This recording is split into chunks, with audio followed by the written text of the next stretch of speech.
Just giving her a second. Senate Judiciary is now in session. Senator Prentice, welcome to our committee. Always a good day when I see you. Senator Gannon, Mr. Chair, always a good day when I see you too, and I like your gavel. Thank you. Works out. Okay. Well, Senator Gannon and members of the Judiciary Committee, it's great to be back here again.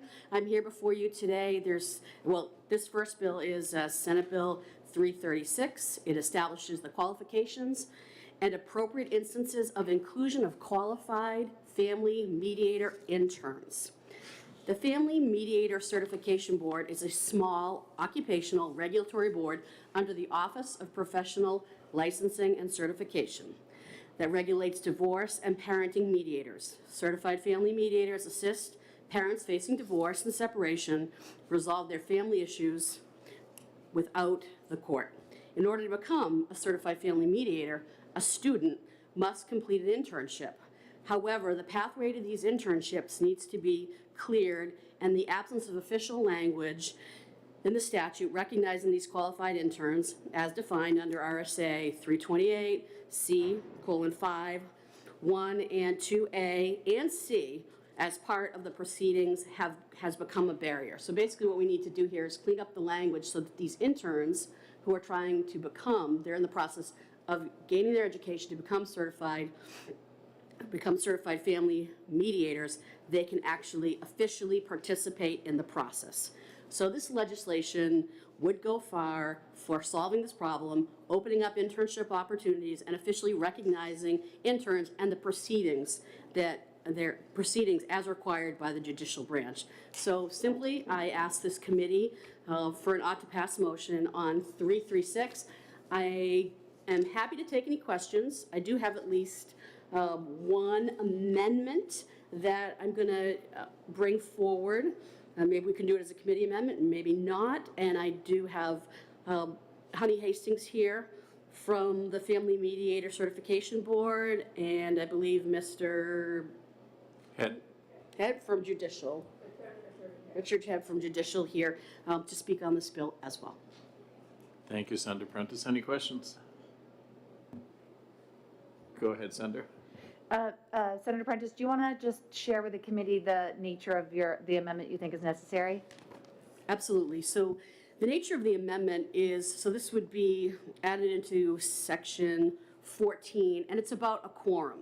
So the language would say majority of the members of the board appointed by the governor and council shall constitute a quorum. I do have this in writing, so it's again in section 14, we would add this language, and I did give a copy of it to Senator Whitley. Thank you, Senator. Follow up? Yep.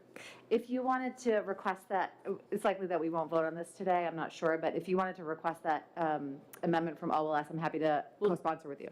Okay, thank you very much. I will do that. I will leave that here. Thank you. Yeah, we're probably not going to exec anything today, so. Thank you, Senator. Okay. All set. I'm going to Honey leave my book here. Hastings.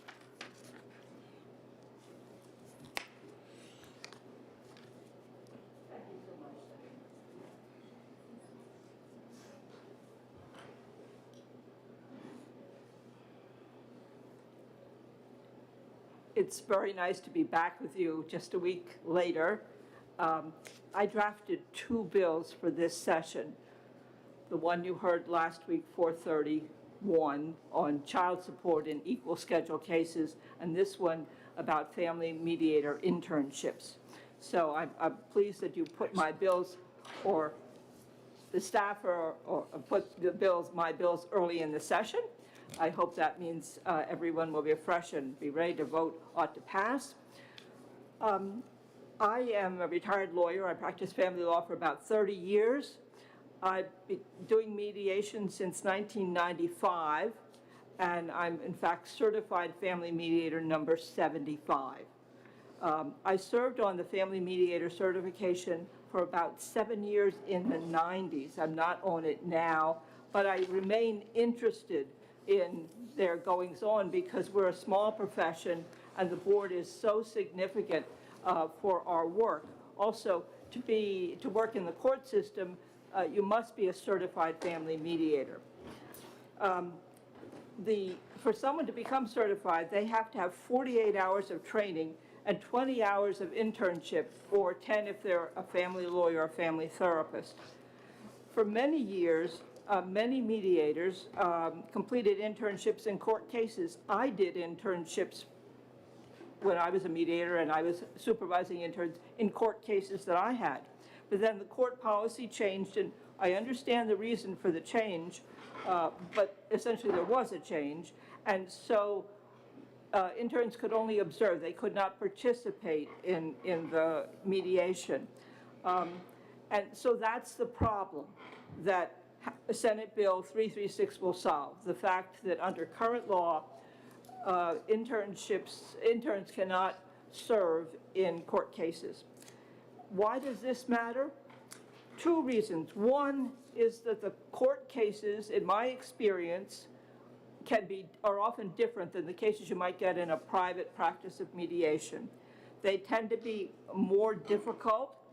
People have already filed in court and are already fighting with each other. They may have had a temporary hearing and got orders they didn't like. There's a high percentage of cases that they were never married to each other. And frankly, those cases, I think, are the toughest compared to people that have been married. They didn't have, their good time might have been one date or 6 months, and then things went downhill. So it's a group of cases from ones that can be used to accumulate the 20 hours of internship. It's difficult for people to get internship hours. So this leaves people who've taken the training, the 48-hour training, they can't get internships and they give up and do something else with their life.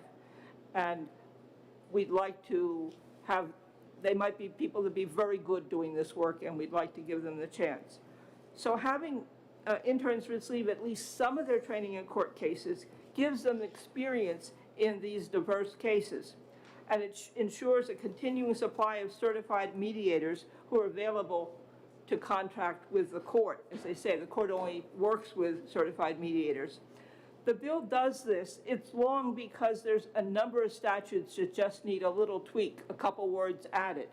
It would amend the divorce statute, the parenting statute, and the certified family mediator statute to allow interns to co-mediate in court cases. They do this by making the internship, making certification a two-step process.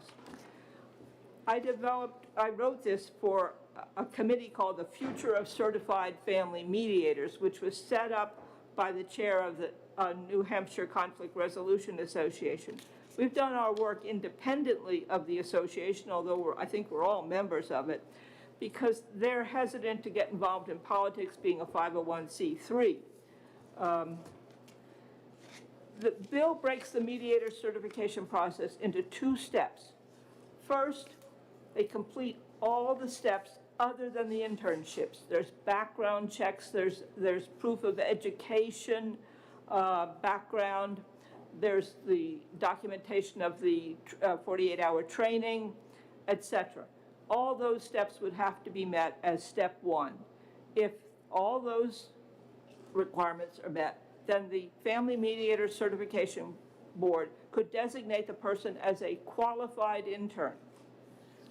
The second step would be complete the internship hours, submit the rest of the application, which is primarily documenting the internship and the case. You have to write up, with the names removed, of course, summaries of the cases you've mediated, and request a certification.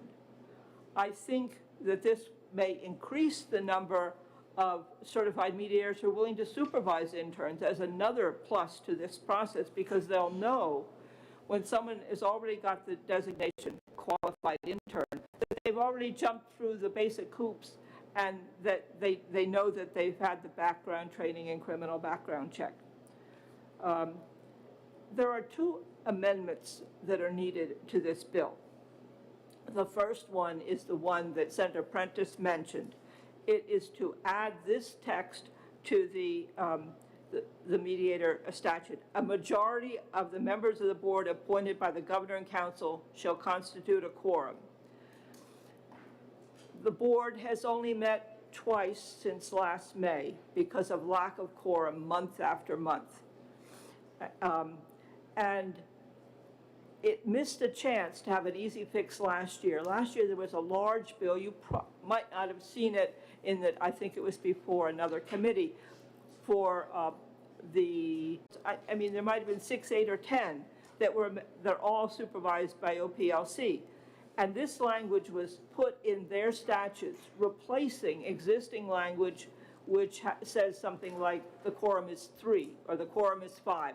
Those provisions were all removed, and instead it's the majority of people appointed by governor and council. Somehow, Family Mediator Certification Board missed getting this fix. So what we're simply asking in this amendment request is to have that language added to the bottom of the bill and then renumber the effective date as number 15. This would give the Family Mediator Board the same provision and protection that so many other occupational regulatory boards have. You're hearing of another amendment from Attorney Head from the judicial branch, and we have had the opportunity to work together on this amendment, and I certainly support both the purpose and the language of that amendment, which I'm sure he'll be speaking with you about. So I'd be happy to answer any questions. Thank you very much for your testimony, Ms. Hastings. Are there any questions from the committee? Okay, seeing none, thank you very much. Excuse me, Ms. Hastings. Mr. Lehman, did you have a question? Are these paid internships or unpaid internships? Rick, you need to turn your microphone on. Are these paid internships or unpaid internships? Well, it depends upon which direction the money is flowing. The interns don't get paid by the clients. The interns may be paying the supervisor. Because the supervisor, and again, I have supervised several interns, I must prep before the case, meet with the intern and go over what the family is about and what are some of the approaches that might be taken. And then afterwards must sit down and review what happened and what they did and what the intern did and how that was effective, and then must write a report to the board. So there are sometimes charges paid by the intern for the supervision.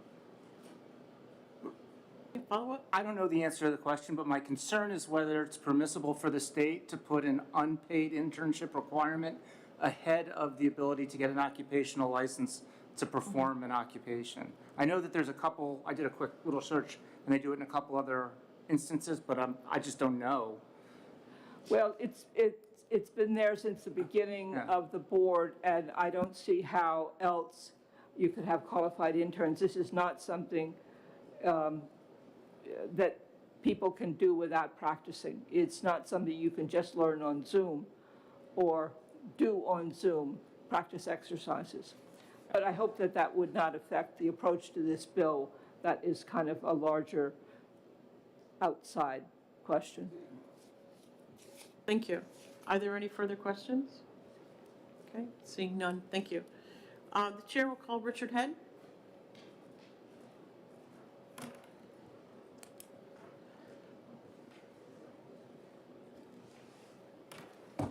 Good afternoon, Mr. Head.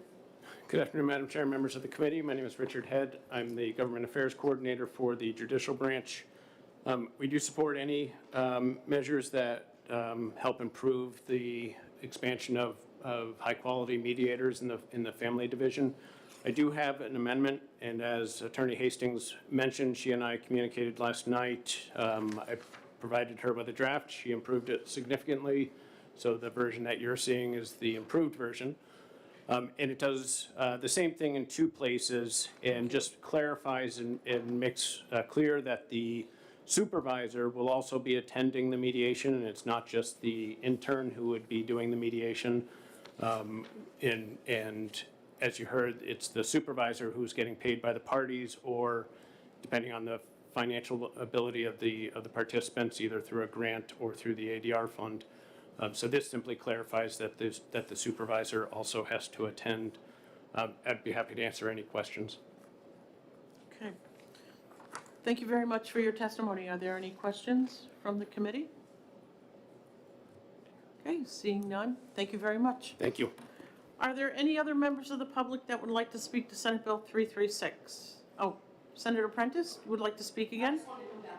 Yes, please. No, please, come forward. Again, for the record, and actually I didn't do for the record the first time, Sue Prentice, State Senator, District 5. Attorney Lehman, I just wanted to address your concern. So I think we, as you all may already know, I'm a paramedic, and I started in the field as an emergency medical technician. The state of New Hampshire, when you are being trained, it recognizes the training programs for all the different levels of licensure that you have to have. And within those training programs, there are hours for clinical hours that you have to actually practice under somebody else in order to complete the program, in order to become certified, and then to become licensed, bless you. So I just wanted to share that, although I think the intern and the clinical opportunities are almost exactly the same, because in order to get that practice, I had to go and work for somebody. I was considered a candidate, and when I did my internship, I wasn't paid, or I did my clinical time, because that wasn't my full-time job. I was working towards that, bless you. Some candidates, some paramedic candidates or other levels are paid. That's going to be up to their employer. So I just wanted to offer that as a comparison, that we do have oversight in statute of emergency medical services, basically down the same pathway. Okay? Okay. That's all. I Thank hope you. that helps. RSA 153A, and it'll be SAFC 5900 will be your rules. All right. There you go, we got that on the record. Okay. Okay, are there any further questions? Seeing none, thank you very much, Senator. Are there any other members of the public that would like to speak to Senate Bill 336? Okay, seeing none, we'll close the public hearing. Ms. Hastings, I guess the idea of the lack of quorum, are you going to get an amendment or just send me some language that will show me exactly where it needs to go, and we can get one amendment drawn up between your language and Mr. Head's language? Attorney Head's language is my language. Oh, they're one and the same? Okay. Senator Prentice had requested other language, and I'll send it to you if you wanted to do one big Okay, amendment. 'cause I don't have anything from Senator Attorney Head Prentice. and I were emailing around 8 or 9 o'clock last night. Okay, And once I said my language, he said he liked it, but he had to run it by others. Okay. And this morning he confirmed that my language was fine, so his language is my language. okay. This is what happens when you have a public hearing over in another building and you're running around and you miss the beginning. So thank you very much. I'll check with Senator Prentice and Senator Whitley. Okay, thank you. Okay.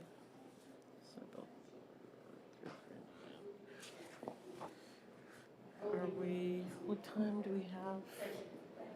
So make sure we're not going beyond our time. Okay.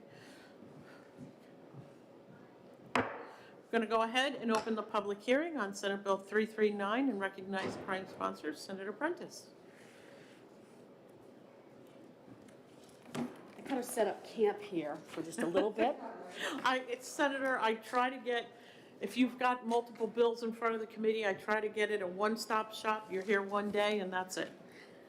Well, it's always a pleasure to be here. And for the record, What'd I do with that? my name is Sue Prentice. I'm the state senator from District 5, representing the beautiful Connecticut River Valley of New Hampshire. Okay, so good afternoon, Senator Carson and members of Senate Judiciary. For the record, again, my name is Sue Prentice, the state senator for District 5, and I am here before you today to introduce Senate Bill 339. This bill exempts certain volunteer boards at the New Hampshire Department of Safety from a physical quorum requirement under 91A2.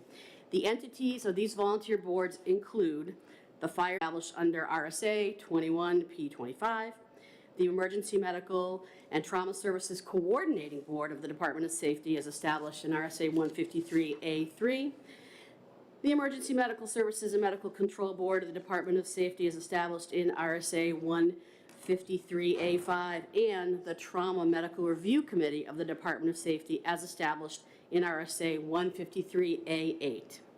Each of these boards and their members dedicate hundreds of hours to ensure that our EMS and fire organizations in New Hampshire are practicing and delivering services meeting the highest standards.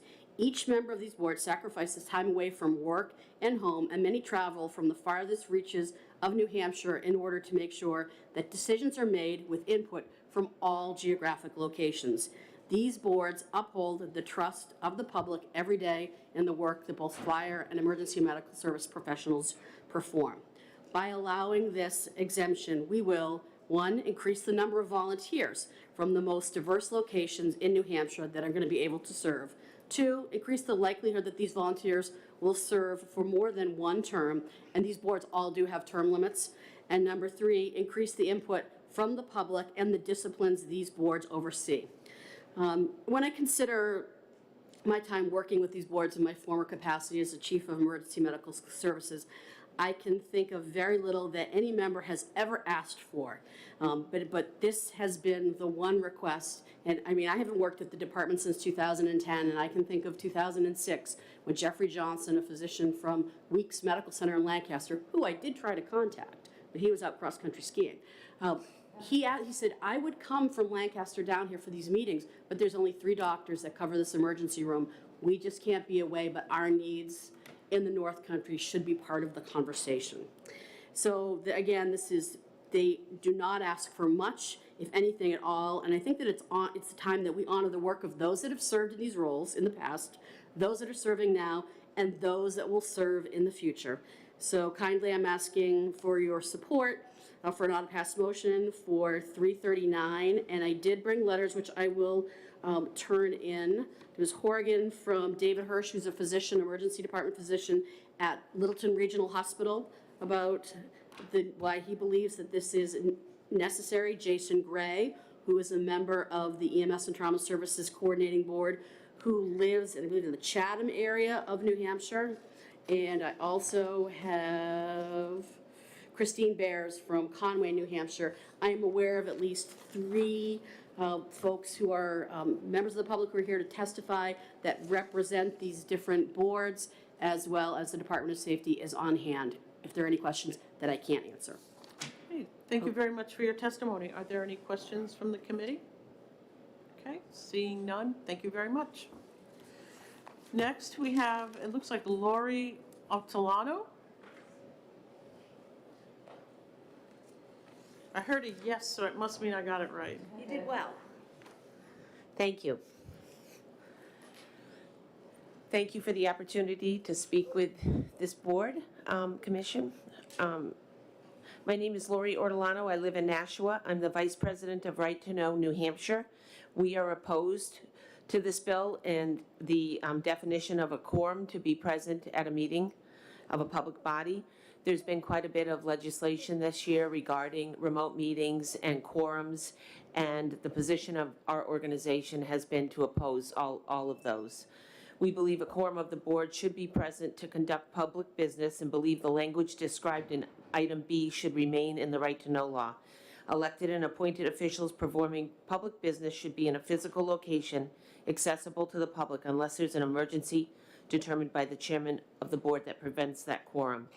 Interpersonal contact and face-to-face communication is an important part of meeting with your constituents and doing business. Communication consists of verbal and nonverbal cueing that can identify how a body is moving forward with a motion. Physical locations with the quorum of the body present is important in allowing the public to see, hear, and connect with representatives. Additionally, the amendment to permit fully remote meetings has no language as to how the public would be provided access, reporting problems with remote access, whether roll call voting would be required, identification of any other persons with the remote individual participating. So we ask that the language not be struck and the quorum not be changed. I can tell you down in Nashua, there's a lot of boards that will meet at that it appears as though there's no public interest or no one's there until they are. And you know, I can think of our Board of Assessors that was a 3-person board that would meet monthly, and nobody came probably for 5 years until people came. And if they had been remote, you would have had no real way of connecting with them. So, you know, from my perspective, it's important to have a physical location and a quorum present. And I know this whole health situation has made us rethink and look at this, but I'm an optimist that we're going to get out of this soon, and we're going to be back to our good old selves. Okay. Thank you very much for your testimony. Are there any questions from the committee? Okay. Thank you. Seeing none, thank you. Next, we're going to call Robert Ricks, okay. Okay, it looks like an E. Yeah, It is Dr. handwriting, right? it is, yes. Ingrained into me, sorry. So I'm Rob Ricks. Thanks for having me here. I'm chair of the New Hampshire Medical Control Board, and I'm representing that board in support of Senate Bill 339. Some background about the Medical Control Board. It is made up of 14 emergency and EMS physicians from all corners of the state, and we are tasked with the oversight and medical aspects, including protocols of the statewide EMS system. Senate Bill 339 is of vital importance to the continued success and advancement of the state's EMS system. All Medical Control Board members are full-time practicing physicians at their respective hospitals, and the combination of non-circadian work schedules, other leadership positions that almost all of us hold, as well as the extraordinary circumstances we're dealing with at our hospitals, not to mention the travel time many have to endure from all the varied hospital locations throughout the state, are making it harder to meet quorums for regular in-person meetings. Over the last couple of years, I've had to cancel 2 to 3 meetings due to lack of quorum, including one last week. The Medical Control Board takes a lot of pride in helping to keep New Hampshire at the forefront of EMS care, both locally throughout New England as well as nationally, which it very much is, I can assure you. However, lack of quorums for the Medical Control Board meetings, as well as low participation in subcommittees for the above reasons, are hindering, arguably halting our ability to continue advancing pre-hospital care in the state of New Hampshire. Ultimately, the Medical Control Board feels Senate Bill 339 is about improving patient care, as it would allow us to continue our commitment to helping EMS providers practice in the best and most evidence-based pre-hospital medicine for the state of New Hampshire. Happy to answer any questions. Thank you. Thank you very much for your testimony. Are there any questions from the committee? Senator Whitley? No question. I just wanted to thank you, Dr. Ricks, for coming. I know you have a busy schedule. Dr. Ricks is also a constituent of mine with 3 beautiful children, so he's busy home, busy at work, so I appreciate your input in coming today. Thank you. Thank you. Senator Just a Gannon? quick question. Sure. How many meetings have you canceled? Because you don't have a quorum. We've canceled 2 this year, and I think 1 maybe the year before. Thank you. Yeah. I have a couple of questions. Sure. How long have you been the chair of the board?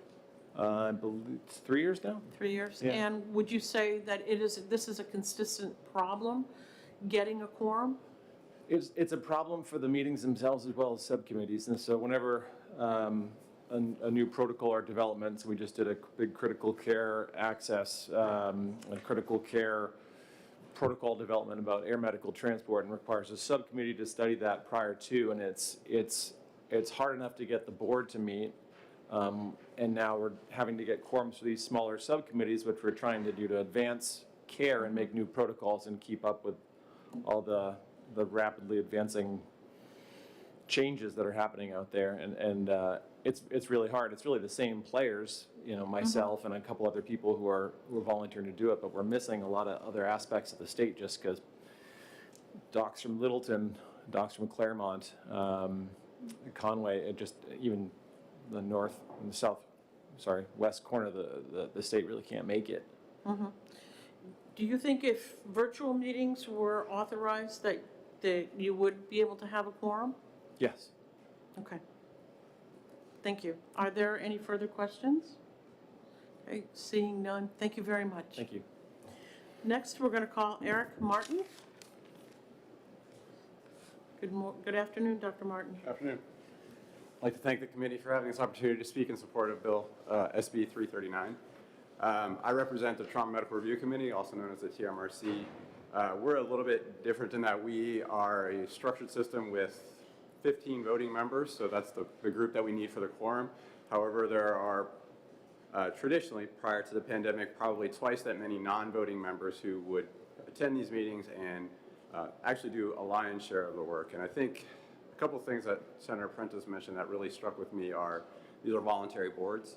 The state paid for a review of the trauma system several years ago by the American College of Surgeons, and one of the things they commented on, sort of something to be commended for, was the amount of volunteer and how this trauma system has survived as a volunteer network. And what we do is we deal with designations of the hospitals, but we also work towards sort of developing and maintaining the trauma system within New Hampshire. Currently, just over half of the hospitals are participating. Our goal has been to engage every hospital. So although they were complimentary of the fact that we've done such a good job over the years with a volunteer board, they did caution us that survival with a volunteer-only board is a challenge. And I think this is just another layer of challenges that we've seen as well with some meeting cancellations. The other part of this that I think is important, and I think another thing that Senator Prentice mentioned, is the locality. This is a public meeting that, you know, all population of New Hampshire comes to, but it's also about engaging all of these hospitals. And we have people who do drive from Littleton and drive from Conway for these meetings, Nashua, but you can imagine it's hard to get someone from Colebrook to come down, and we want all hospitals to participate in the system. So even prior to the pandemic, it's been hard to get them to come. 3-4 hour drive each way to attend an hour-and-a-half meeting takes these people who, trauma is not their only job, it's important to them, but many of these people are also the ED nurse director or the paramedic. So taking them away from their home institution is a challenge. It leaves them shorthanded. And certainly in this environment with healthcare resources even worse, it's a problem. We did recently cancel our October meeting because we knew beforehand that we did not have a quorum. Even worse is we thought we were going to have our December meeting. We had a quorum by email tally. People drive to Concord, and then the meeting gets canceled because the one board member who thought he could make it couldn't, because we were just on the cusp of maintaining. So I think these are the reasons that it will allow us to not only promote and grow the trauma system, but to survive and progress forward. It's just been sort of, our hands have been tied.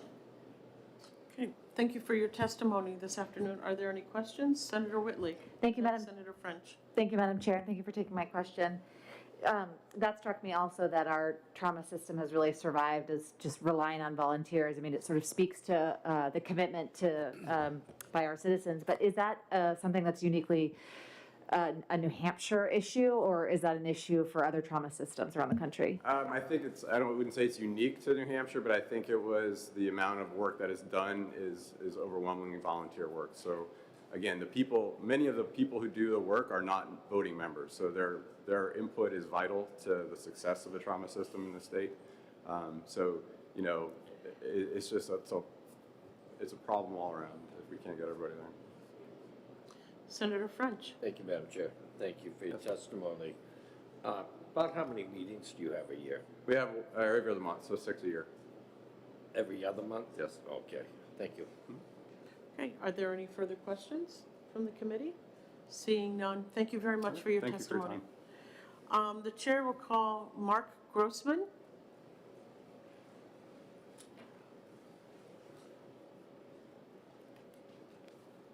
Thank you, Senator, and members of the committee.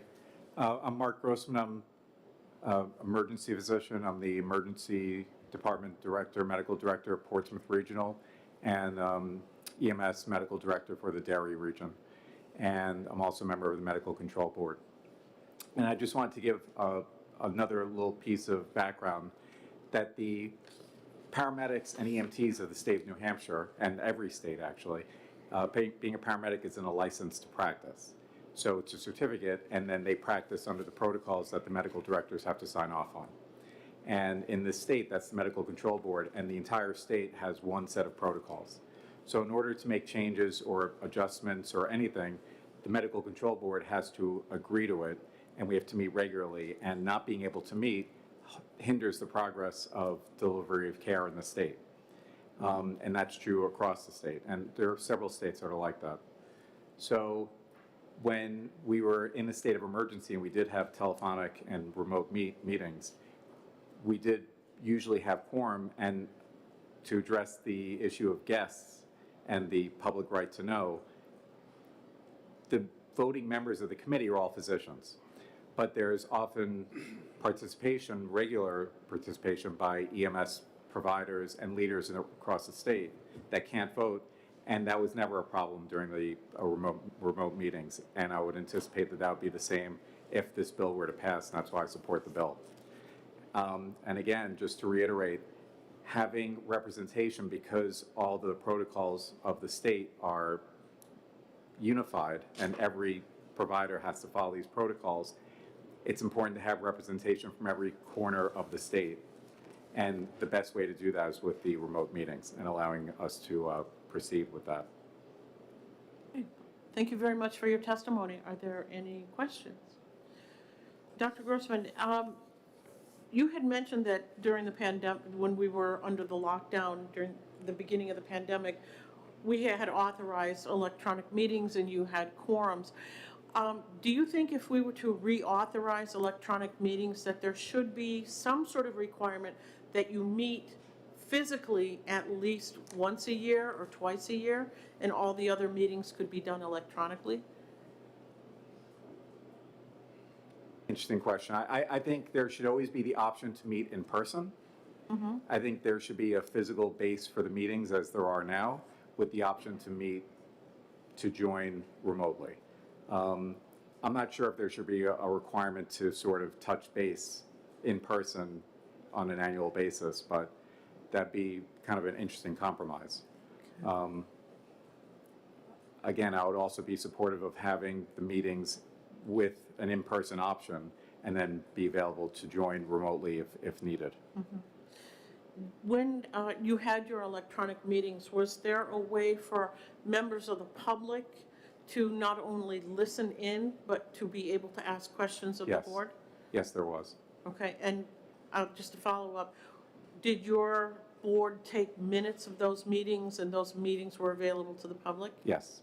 Okay, thank you. Are there any further questions? Okay, seeing none, thank you very much. Thank you. Are there any other members of the public that would like to speak to Senate Bill 339? Okay, seeing none, we'll close the public hearing.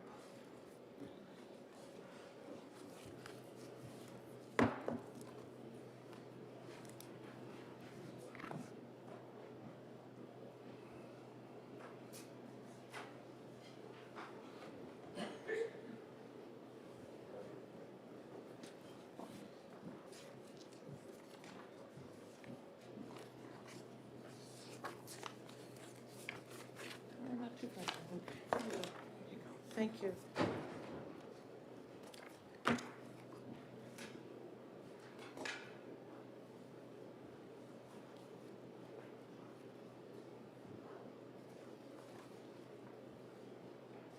Let me know when you're ready, Jenny. Okay. We're going to open the public hearing on Senate Bill 322 and recognize the prime sponsor, Senator Perkins Coca.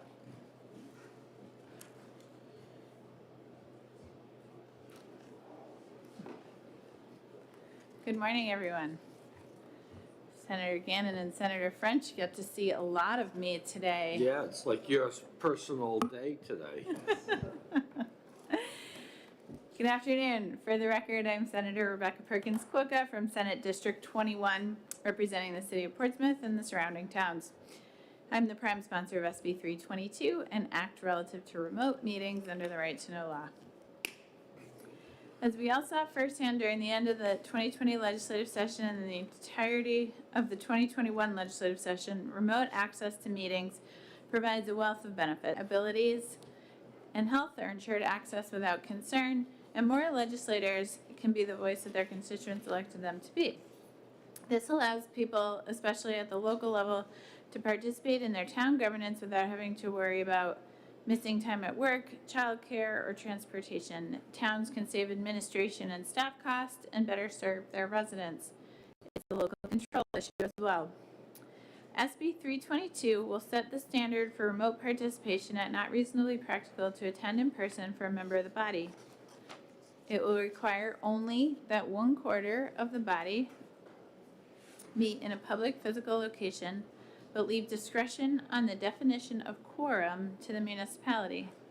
SB 322 clearly states it's the desire of the state to have a diversity of opinions and voices present at every meeting as a policy guide to how towns and cities choose to implement this law.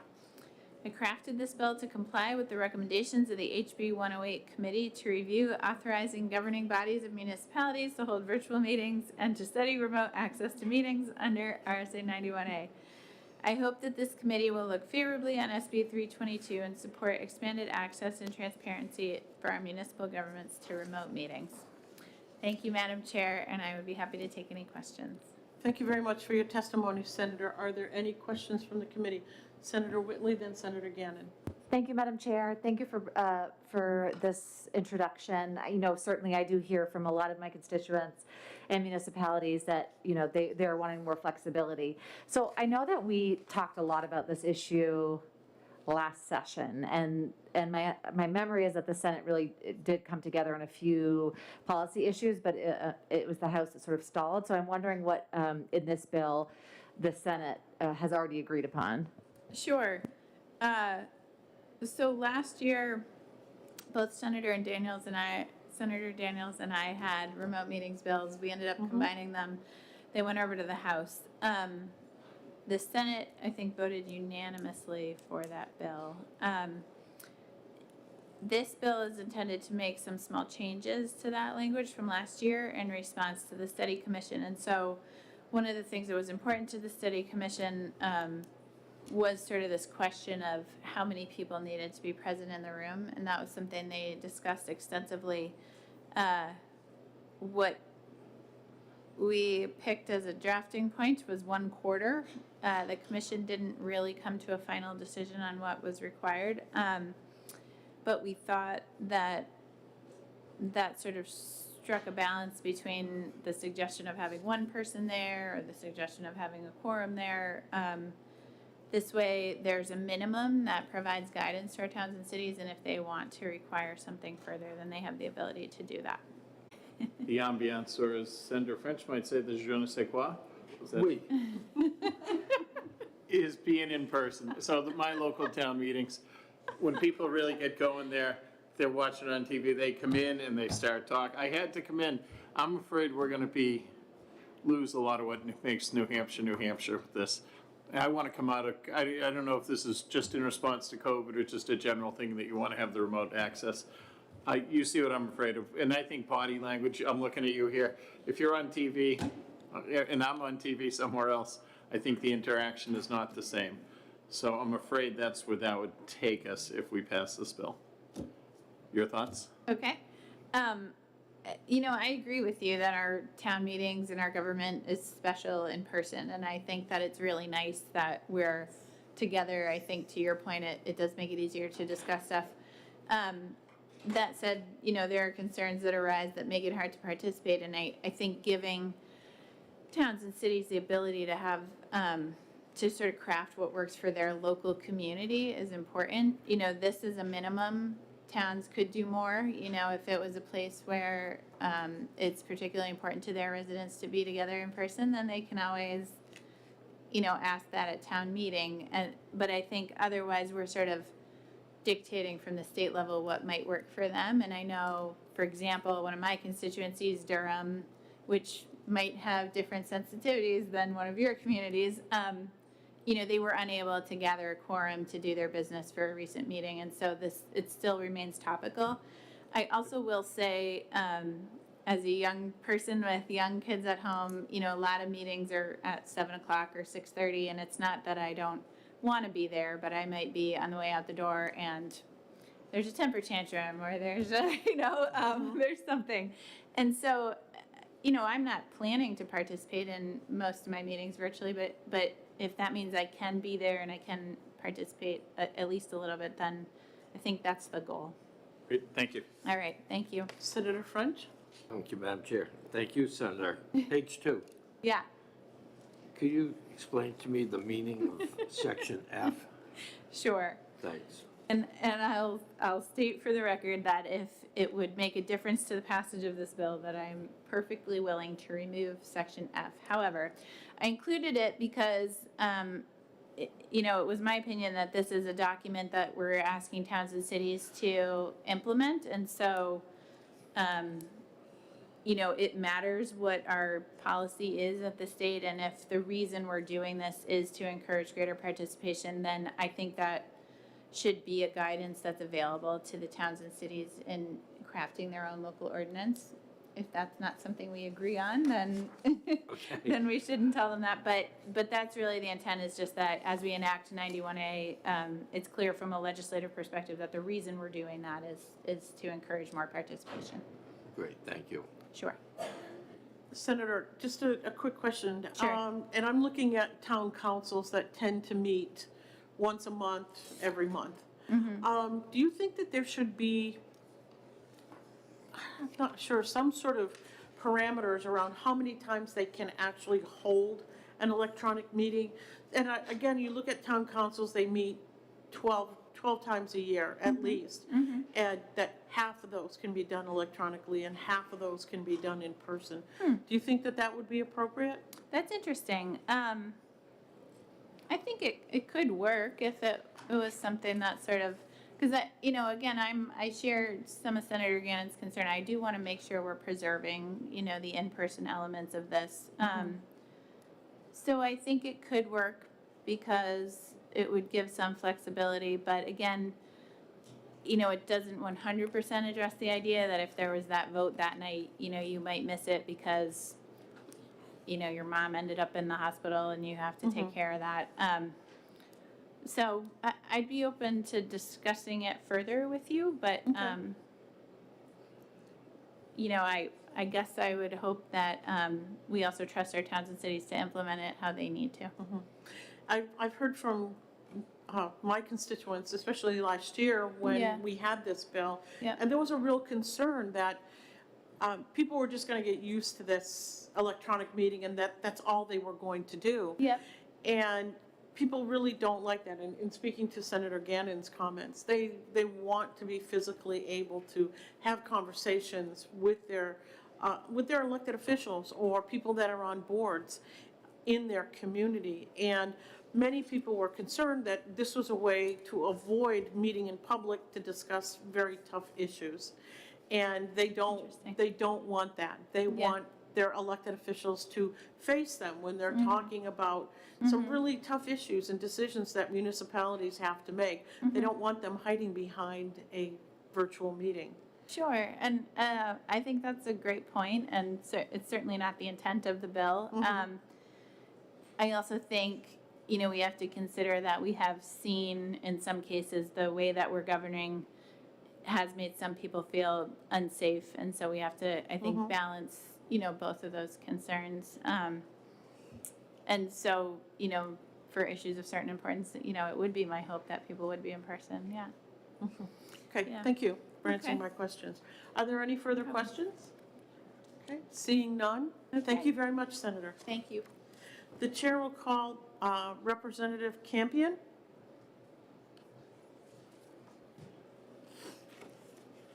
Good afternoon, Representative. Good afternoon, and that would be honorable at this point, former representative. But thank you. I didn't realize that you had decided you didn't want to run again. I did, okay. and I missed you all so much, I had to come back.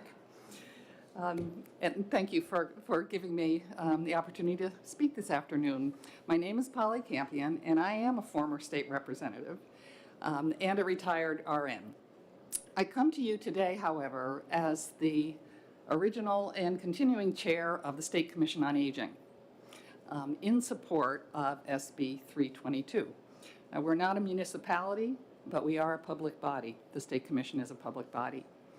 The Commission on Aging was established in 2019 to continue the good work of the State Committee on Aging, but with a broader scope. Our membership includes representatives from multiple state agencies, as well as public members serving as subject matter experts and representative of all 10 counties, even yours, Senator French. We are charged with advising the governor and the general court on policy and planning related to aging in older adults. Both our membership and our constituency include many individuals who may live at a distance, be challenged to access transportation, may be actively working in the field, or may be immunocompromised. Any one of these circumstances may prevent an individual from full participation in the work of the Commission. During the state of emergency, when our meetings were fully remote, we had quorums at every meeting. every participant, whether they were one of the 26 members, and they're all voting members of the commission, or a member of the public, was on equal footing regarding access. And we typically had between 40 and 60 individuals who would attend these meetings virtually. With the expiration of the executive order allowing fully remote, heard relative to the boards that were testifying earlier, the same issues. For example, we held our monthly commission meeting yesterday at the Audubon Center with 11 members present in person. Our quorum is 13. So we were therefore not able to execute on proposals related to transportation, which is the first or second issue that every older adult identifies in the state, or to make recommendations about legislation, or to conduct the regular business of the commission. We've had no public attendees attend our physical location since the end of the emergency order. However, we had 11 people plus our executive director in person. We had 35 or 36 people attending virtually, many of whom are members of the public. And we had 2 speakers who came in virtually as well. And frankly, it's easier to see their slides when you see it on a screen remotely than it is when you're in a small room together. And we believe that the members of the public are choosing to attend virtually through their preference for many of the reasons we spoke about already. And frankly, one of our, again, I'm reflecting on testimony you heard earlier, one of our members is the CEO of a community health center in Coos County. It's been rare for him to be able to make, particularly during the pandemic, it's been rare for him to be able to make the trip down for a 2-hour meeting once a month, because he would have to squeeze that in between all the other work that is really taking over for him. SB 322 would allow us to require only 7 members to be physically present, which would be the 1/4 of the membership. This would improve our ability to gather a quorum and accomplish our work. SB 344, my written testimony applies to both, and I know we're not talking about that now, but removing the requirement for a physical location would allow us to move to 100% remote meetings, creating equity of access between and among all participants, maximizing our effectiveness. While I'm primarily focused on the needs of one public body today, the Commission on Aging, older adults have a great deal to offer, as well as tremendous interest in participating in the activities of the General Court and other public bodies. And as you know, we, older adults, have also been among the most vulnerable during the COVID-19 pandemic. Enabling all of us to continue to participate in civic activities as we age would benefit all. Thank you for your time and attention, and on behalf of the Commission on Aging, I ask that you vote SB 322 and SB 344 ought to pass, and I'm happy to answer any questions. Thank you very much for your testimony. Are there any questions from the committee? Seeing none, thank you very much. Thank you. I saw that you had written testimony. Would you like to submit that? I will do that. And we'll make sure everyone gets a copy. The chair will call Nate Grays.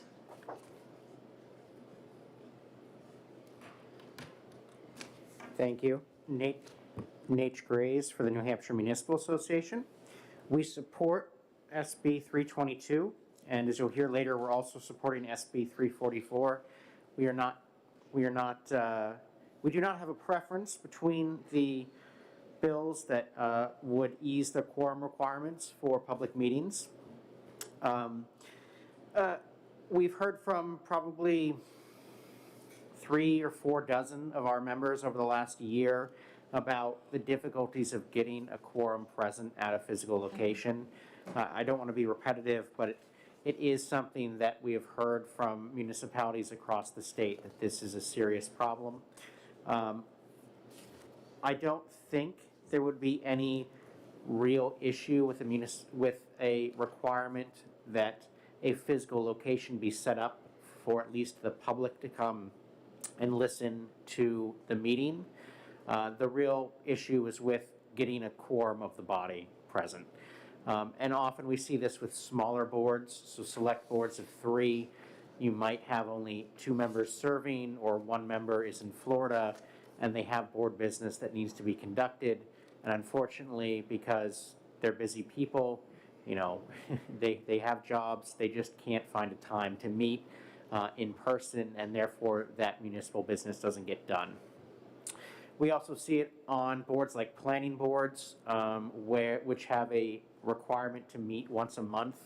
And we frequently get calls at NHMA that say, okay, we had our regularly scheduled meeting planned. We didn't have a quorum, so we couldn't hold it. We rescheduled it. It's the 30th or 31st of the month. We don't have a quorum here. What do we do? And so we get these questions, and unfortunately, we don't have an answer because there is a quorum requirement, so that's all we can tell them. I'm happy to take questions. Thank you very much for your testimony. Are there any questions from the committee? Seeing none, thank you. Thank you. And next, we're going to call Laurie Ortolano.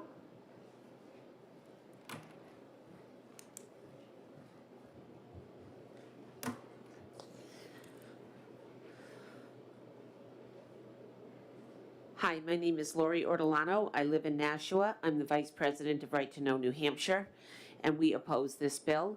I gave you more of a formal reading of some of the issues for the last bill I was up here on, so I'm not going to just read to you, but I do want to share a little bit of my thoughts. This language is pretty broad for 91A, and it's allowing all these meetings now to fall in this format, and I see that as very problematic, especially in a city like Nashua.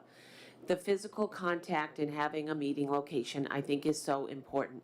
Last year, I dialed remotely into these hearings, and I participated from Nashua when we were all hunkered down. And it's a totally different feel. So much better to come up and be live. And I've been up for 2 weeks over at the House side. I've had the opportunity before meetings start to go and talk to some of the representatives and get information. And I think it's really valuable having our elected people available to us should we come out. And when you go to a Board of Aldermen meeting, and I know right now it's a little different because of the pandemic, but prior to the pandemic, you'd see a lot of people come out and interface with their ward representatives and aldermen at large before the meeting and after meeting, engaging them in questions and conversation about what concerned them. It's just so very important, and I don't think we want to give that up. And I think that only doing meetings where maybe twice a year they had a meeting that was at a physical location is far too little. I think these meeting locations really need to be maintained. And I'd like to speak just for a moment about the additional language of F that was added, stated it shall be public policy of the state that diversity of participation is important, etc. That is something that we would not maintain that language. I feel that that's a feel-good statement that doesn't necessarily have any legal standing. As it stands now, I'd love the law to say that when you put in a right to know request or you're doing meetings, that they have to be civil. Guess what? They don't. That's not a legal requirement. I'd love right to know law to say that when my city searches for records, they have to do it in a way to minimize the burden to save taxpayers money. They don't. They can make it as burdensome as possible and spend as much money as they want because the law allows that. There was a recent ruling in 2020 by the Supreme Court on a case between Salcetti and the city of Nashua, the teacher who was looking to get records for her students. And it was withheld, a right to know document request that was withheld and made its way up to the Supreme Court. And the Supreme Court wrote, RSA 91A is best served when the members of the public and the governmental bodies are guided by the spirit of collaboration. We take this opportunity to encourage all public bodies and members of the public making right to know requests to embrace that spirit and work together to efficiently and effectively resolve disputes involving RSA 91A. That's terrific language, and that's feel-good language too, but we wouldn't put that into the law because guess what? They don't have to work cooperatively. The courts want you to, but you don't have to. It's not the law. So diversity is it's an interesting word and topic, and it can mean ethnic diversity. How about diversity of thought? How about let's be certain we have that. Diversity of parties. So I don't think we want to start folding that type of language into the law. And those are just a few of my off-the-cuff thoughts, and if you have any questions, I'm happy to answer. Thank you very much for your testimony. Are there any questions from the committee? Senator Gannon. Real quick, would you believe I'm more focused on you? I'm watching your physical, your hand gestures, and I'm paying a lot more attention to you, truthfully, than I probably did last year. So I appreciate you being here when Yeah. I saw you on Zoom. Thank you. Same with me, looking at all of you. It's true, I see so much more of you when I can be here live. Thank you. Just so you know, when we Zoomed these meetings last year, you could see us, but we couldn't see you. Oh, you couldn't see No, me? the screens were blacked out. Well, you know, I had a court case, and all of my hearings, I had 10 hearings that were done telephonically. They weren't even video for a right-to-know lawsuit. It was horrendous. The judge was Oz, the man behind the curtain. I didn't even know if he was there. It was very difficult. So, thank you. Thank you. Did you have written testimony? Okay, terrific. Thank you. The chair will call Kate Horgan.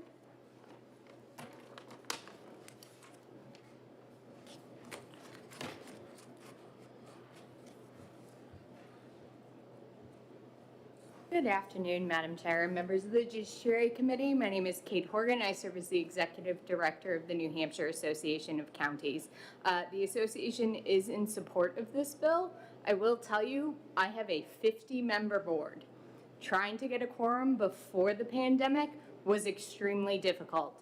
It is very hard for my Coos County members to justify driving 3 hours down, staying for a meeting for 1 hour, turning around and driving back. They lose their entire day where they could be doing county business by attending my association meeting. We do understand that public interaction is important. That's why we think it is important that this bill does require a physical location. So if you want to attend in person, you can. I will say that the county commissioners are also in support of this, especially for those northern and western counties where driving an hour and a half to get to a county commissioners meeting can be difficult, especially, you know, in the middle of winter. I believe Senator Gannon had asked how many meetings we end up canceling. I would say on average, we probably cancel a little more than a quarter of our meetings because we don't have a quorum. I think that is all I have on this bill, but I'm happy to take any questions the committee has. Thank you very much for your testimony. Are there any questions from the committee?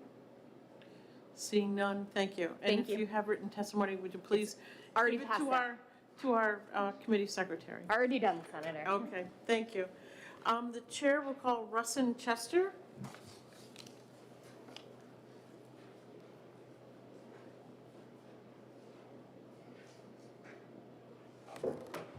Good afternoon. Good afternoon. You got the name right, too.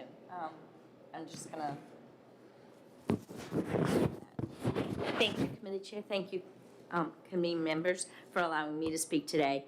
I am not involved with any committees or boards or things like that, but I am a New Hampshire citizen. I was born and raised in Concord, New Hampshire, and I have seen since this COVID pandemic that it is now being used as an excuse, in my opinion, for not doing business the way we've done business since the beginning of time. We would not have New Hampshire. We would not have our state if we didn't have honorable patriots meeting in person and talking. I understand we have all this technology and everything like that. The problem is that people of New Hampshire have gotten to the point that they're waking up. They're not as apathetic as they were 3 years ago. They're waking up to what's going on, and they're concerned. They're concerned with the lack of transparency and accountability in every level, from the school board all the way up. And that, consider something like this. We're coming out of a pandemic, and it's time to move forward, and it's time to get back to meeting and working together. I am all for diversity. I am not for division. On a Zoom call, like you said last year when you folks were remote, you couldn't see us. you couldn't see the passion or the commitment that we have to something that we wanted to speak about. And that's a travesty. You couldn't see how emotional sometimes we would feel about a certain thing. You take that out, and you take out a piece of humanity. And I would just like to end with saying, if folks are having a hard time, this is again my opinion, my personal opinion, but if folks who have chosen to become members of committees and volunteers for all these things, if they're having that much of a hard time coming to meetings and getting quorums and things like that, maybe what really needs to happen is we need to say, are you really committed to doing the job for New Hampshire citizens? Thank you, and I'll take any questions. Thank you very much for your testimony. Are there any questions from the committee? Seeing none, thank you. Thank you very much again. Are there any other members of the public who would like to speak to Senate Bill 322? Okay, seeing none, we'll close the public hearing.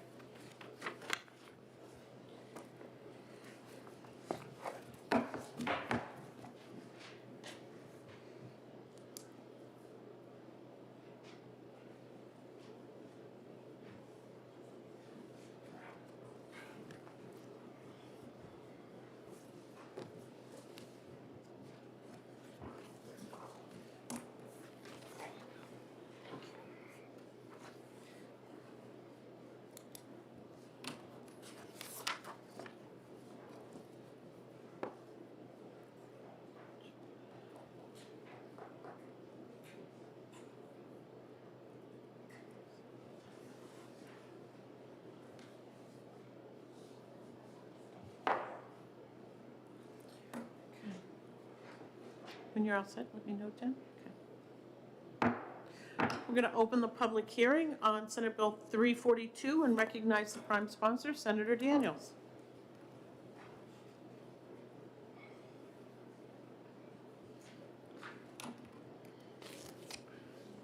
Thank you, Madam Chair, member of this committee. For the record, I'm Gary Daniels, State Senator from District 11, representing the towns of Amherst, Merrimack, Milford, and Wilton. I am also the prime sponsor of Senate Bill 342 relative to the minutes of non-public meetings under the right to know law. There is an amendment being passed out to you that is a 0273S, and my remarks are going to be toward that amendment.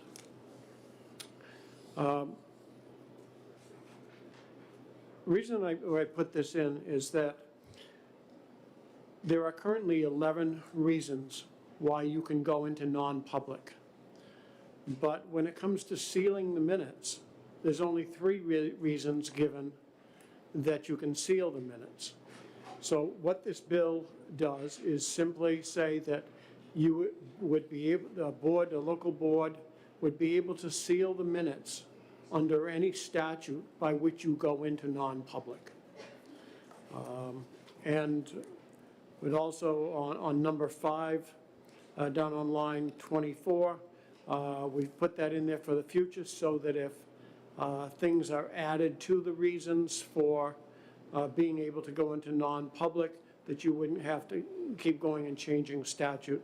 It would simply say that it relates to it, any other reason for a non-public as listed in RSA 91A3 too. Okay. Thank you. Thank you very much, Senator, for your testimony. Are there any questions from the committee? Senator Whitley? Thank you, Madam Chair, and thank you for taking my question. I'm wondering if you could share with the committee sort of why you think this is necessary and what issue are we is pressing. Sure, be glad to. Take A and B, which have to do with employee performance or hiring and firing of employees. Currently, under the 3 reasons which you can seal the minutes, reputation is one of them. But there's not for somebody who is disciplined or for a candidate that came in and that candidate did not want their employer to know that they were applying for a new job. It could be argued that it really doesn't fit cleanly into reputation there. So I think there were holes in the current statute that can be filled up simply by saying that minutes can be sealed under any statute by which you go into non-public. Okay. Are there any further questions? Okay. Seeing none, thank you very much, Senator. Okay, the chair will call Natch Graves.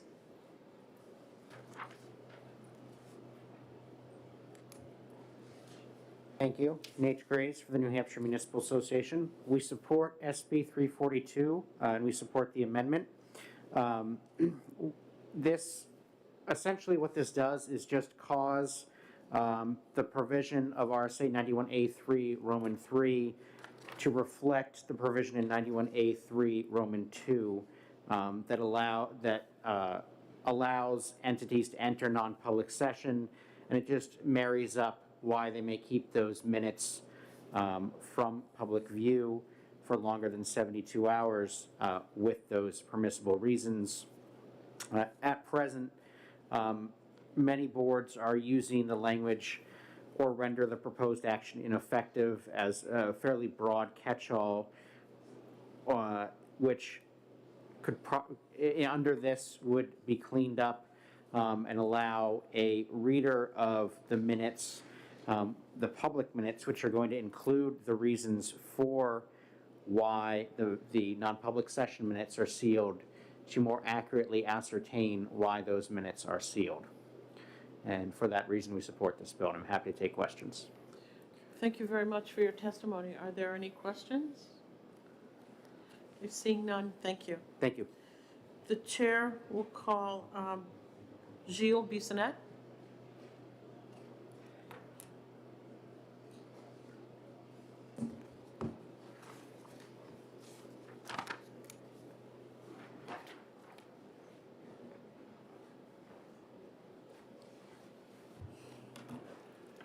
Thank you. Thank you so much, Madam Chair, members of the committee. Gilles Bissonnette, Legal Director with the ACLU. My first time testifying this session. I've been out for the past couple weeks, so it's good to see you all. We're here in opposition to this bill and the amendment, and I am testifying not only on behalf of the ACLU of New Hampshire, but also the Bow Times and the New England First Amendment Coalition. And we oppose this for two principal reasons. And I think the first is out of a recognition that the law in this area is really in a state of flux. There currently are two pending court decisions, court cases that are really wrestling with this concept of when is personal discipline and investigations, when and how they should be made public. One case is the Provenza case, which is currently before the New Hampshire Supreme Court, dealing with investigatory reports of law enforcement, and there the court is wrestling with how do you balance the public interest in disclosure with the privacy interests. That is, I think, germane even to the public meetings context when you're dealing with when should a meeting be open, when you're dealing with reputational interests but balanced against what sometimes can be really obvious public interest in disclosure if you're dealing with serious misconduct, if you're dealing with an investigation of egregious behavior of government employees.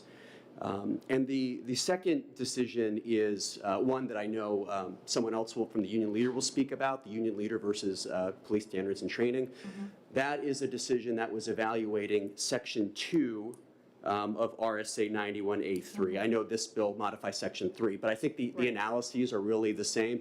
There, what the Merrimack Superior Court held is that the reputational interest in privacy isn't a blanket, doesn't create categorical secrecy, that you also have to look at the public interest in disclosure. And there, Judge Shulman concluded, in the context of police certification hearings, that, listen, there's a public interest, and that needs to be balanced. Our fear, well, this really gets in my second point, but I think that undermines those principles, but this is really all to say that I don't really think it's necessarily time or prudent for the committee to wade into this because there are still 2 pending cases evaluating this. But that really pivots to my second point, which I really do think this could undermine transparency at the end of the day. When you look at the language of the original bill and the amendment, it seems to create the impression that there should be categorical secrecy when you're dealing with things like compensation, personnel discipline, and investigations. And I just don't think that's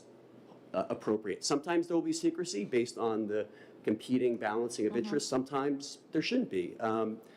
And I would just note at the outset that with respect to compensation, the Supreme Court has actually already said that compensation is really something that should be public. We should know with taxpayer dollars what our government employees are getting paid. So I do worry that this bill really undermines these principles. I'm not suggesting that's the intent, but I think it could be construed that way. I'm not, not being overly critical here, but that could be one of the consequences of this. And I just want to give an example. I think people kind of know the ACLU, we kind of litigate and advocate in this area with respect to police, but this doesn't just cover police, right? A good example would be a case that we litigated out of Concord School District, where there was a concern that the Concord School District didn't adequately investigate a teacher who had been there for 30 years who was engaging in some inappropriate behavior with students. And there was clamor among the community. We need to learn about what did the district know and when did they know it. This is the type of bill that I think could undermine transparency in those situations as well, right? Because it covers personnel discipline and investigations. So those are the concerns we have. And I think really at the end of the day, maybe it would be prudent just to wait and see how some of these cases shake out. Thank you. Thank you. Are there any questions? Senator Whitley? Thank you, Madam Chair, and thank you for letting us know where we are in terms of the development of the case law in this area, because certainly we did have robust conversations about the issue last session. So just so I'm clear, so what your testimony is that this bill would create those that categorical secrecy and sort of prohibit that balancing of interests. Is that right? Yes, it would in the context of non-public meeting minutes. But I fear that that would also have a spillover effect when you're then looking at Section 2 of 91A, 91A3. It would have a spillover effect with respect to when meetings should be closed. And as a result, could similarly have a spillover effect in how records are managed. I mean, I think the analyses for those 3 buckets really should be the same. And I think this would really upend that in essence by creating categorical secrecy in the context of non-public meeting minutes when there very well may be in certain situations a strong public interest in disclosure. Follow-up? Follow-up?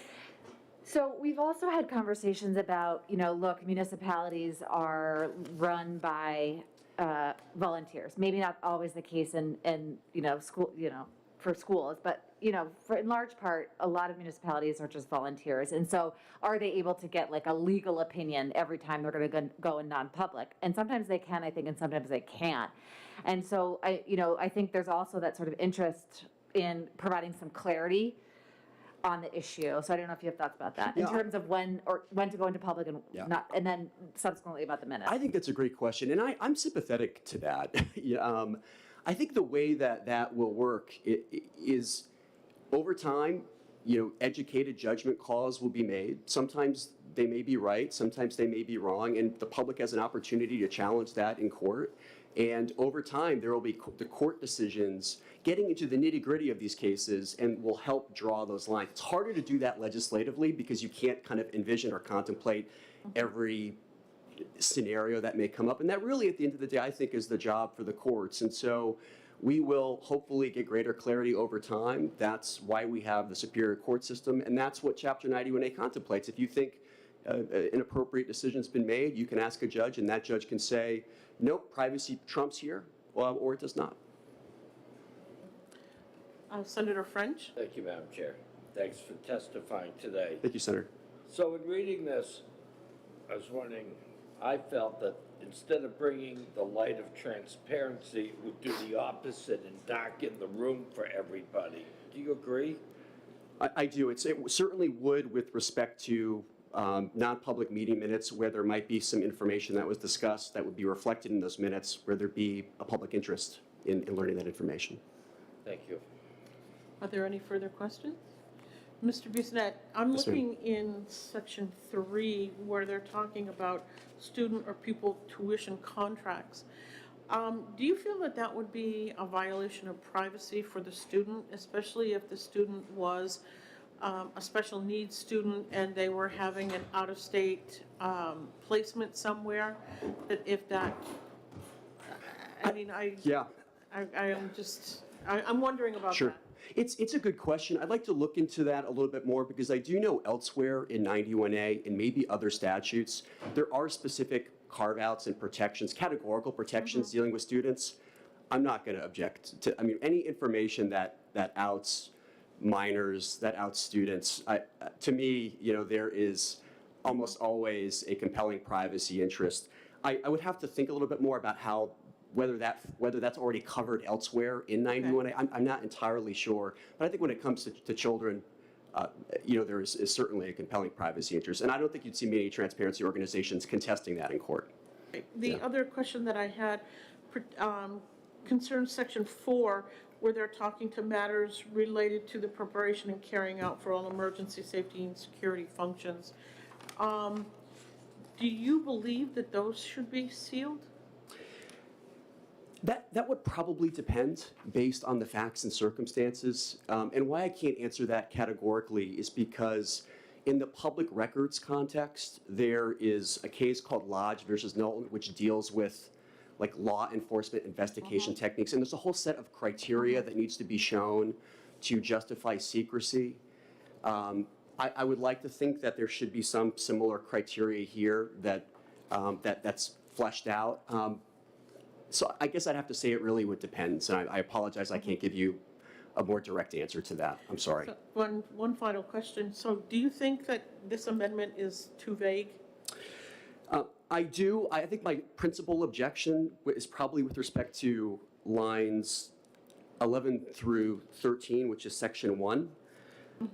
I think I would probably need to give a little bit more thought to lines 16 through 18. I think maybe there could be an interest in that type of information. I think this is all to say that I think this probably needs a little bit more thought. I'm not suggesting that there wasn't thought put into this, but that stakeholder input would be necessary to really kind of process and digest this to see what should stay and maybe what shouldn't.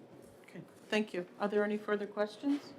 Senator Whitley? Yeah, and to me, that line of questioning, thank you, Madam Chair, and thank you for taking another question. I think that line of questioning sort of even raises, sort of brings home the point that when we're making these considerations, like that nuance should be done within whatever public body is thinking about it, right? So it's the public body that should be thinking, oh, there is some really sensitive kid information, that's something. So that's that balancing that's done at the local level, that nuance that, I think the legislature, should be hesitant to, make those very local decisions. Would you agree with that? I think that's right. And, municipal council is often involved in these decisions. They'll go into non-public or they'll go into non-public for the purpose of giving legal advice to help the bodies kind of make those informed decisions with respect to balancing those competing interests. Absolutely. Any further questions? Seeing none, thank you very much. Thank you, Madam Chair. Appreciate it. Next, we'll call Brendan Mcquaid.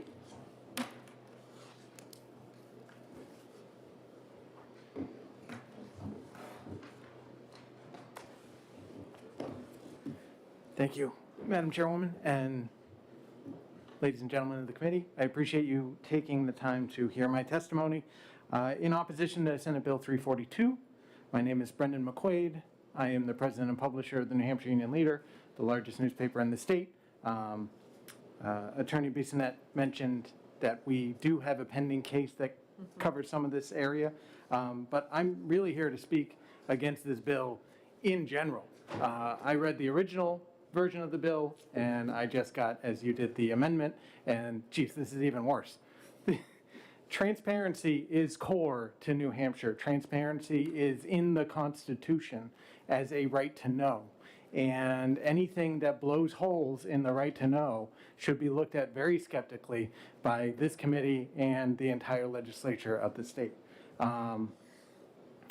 In the newspaper, whenever we hear the words personnel matter, we go running for the hills because it is the worst thing you can hear, because it means that they're not going to say anything, because that's one of the big catch-alls where they say it's a personnel matter, we can't talk about it. A couple others are driver privacy and HIPAA, right? They don't understand HIPAA doesn't apply to anything, but they like to put a bunch of stuff under that and they won't talk to us about anything. This bill creates giant holes for transparency. And the way it sort of says, hey, just about anything you go into non-public for, we don't even have to tell you that it happened.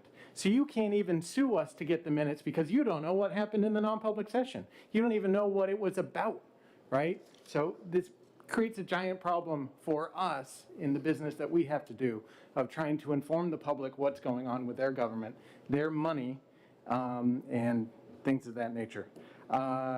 The other problem that this creates, and I've seen it before when watching local boards, is sometimes can become should. People read into this type of legislation and they see that there's an exception and they think that means that they should never talk about these things. They should, we should always seal the minutes because it falls under one of these things that's in the law. So that creates a potential problem that these things, as a matter of course, would become sealed in the minutes.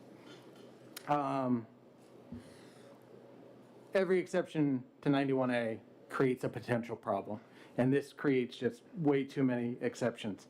The sponsor, it's funny, you mentioned that there may be an employee that doesn't want their employer to know that they're looking for a job, and they've been talking to a local committee. Well, in Manchester, we're potentially losing our superintendent of schools because he's applying for a job in Carson City, Nevada. If they had this law, we would have no idea because they probably would have gone into non-public session and we wouldn't know that our superintendent of schools is potentially walking away to another district. So it's those kind of things that it's not just important for us, it's important for everyone who may have a stake in these sorts of things.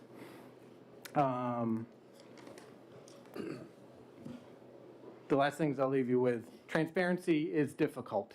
It's difficult to be on a board and have to deal with all the rules that you have to deal with. That doesn't mean it's not the right thing to do, and we should always strive for transparency as the default rather than creating something that is against transparency. And Senator Whitley, you mentioned volunteer boards, and that's exactly my concern, is that volunteers, they don't know how this stuff should work. So they look at the language and they're going to default to what the language says rather than their options under that. They're not going to be brave and maybe branch out and say, no, the public should know this. They're going to say, well, that's an exception, so we should seal these minutes and we're not going to talk about it. So those are my concerns. I'm happy to take any questions. Thank you very much for your testimony. Are there any questions from the committee? Senator Gannon. You had me on everything till you went to Senator Daniels' example, and then you talked about is it Manchester or Concord, whoever's superintendent? Manchester. Why doesn't his privacy interest, he's looking for a job somewhere else, doesn't he have any private, isn't that a private thing? He's a public employee looking for a public job somewhere else. Okay, thank you. Any further questions? Seeing none, thank you very much for your testimony. Thank you very much. Next, we're going to call Catherine Coco.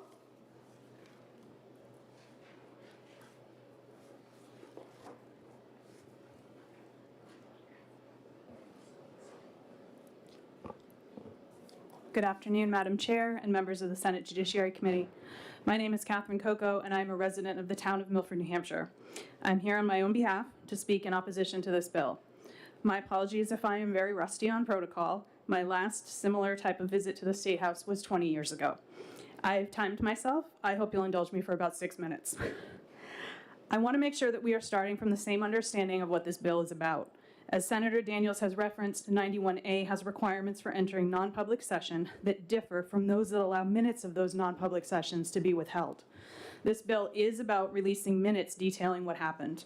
This bill is not about a public body's ability to enter into non-public.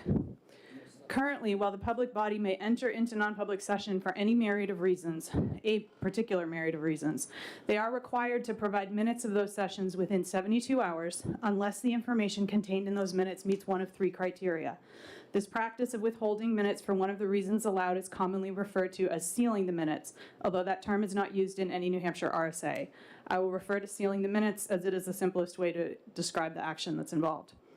I won't read them verbatim here, but the allowable reasons for sealing minutes of non-public sessions involve whether or not releasing that information would, 1, adversely affect the reputation of someone other than a member of the public body, 2, render the proposed action ineffective, or 3, pertain to terrorism, which is defined within the RSA itself as directly intended to thwart a deliberate act intended to result in widespread harm, etc.